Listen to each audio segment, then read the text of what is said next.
Good evening, everyone. We are the Gold Jollibee. Kung hindi ka naman talaga sa kanya, pumunta ka sa Jollibee. Doon, bilang saya. It's 7,000 Jollibee. Hello everyone, thank you for joining us today. We are a social topic. How to protect yourself from contagious carbohydrates, step in stay indoor and avoid problems which is productive for families. First, let's talk about scamming.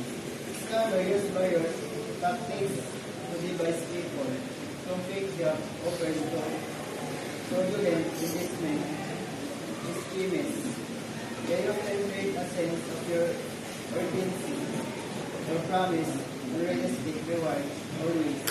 Verify the legitimacy of any offer request before taking action.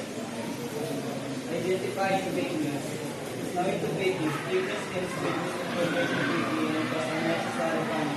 To identify fake news, check the creativity of the source, reputable news organization, and have a system way of accurate reporting and transparent practice. Practical tips. Here are some practical tips to protect yourself. Number 1. Verify sources. Always check if the information comes from a reliable or established source. Number 2. Cross-check. Information. Look for multiple reports on the same topic to confirm its accuracy. Number 3. Be skeptical. Be cautious of sensational headlines and emotional appeals. Number 4. Report suspicious content. Many platforms allow you to report fake news and misleading. If you encounter a scam or fake news, report it immediately. Reporting helps prevent the spread of false information and protects others from potential harm. Most social media platforms have reporting tools for this purpose.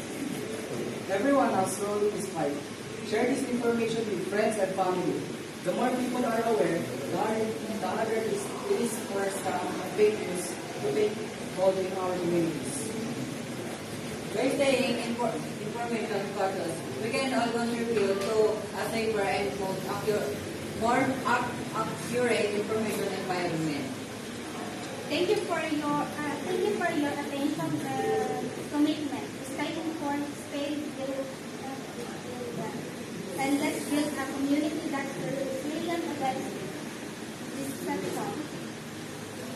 That's all. That's it. Mother's Day, do you want to be an story, diba? Ano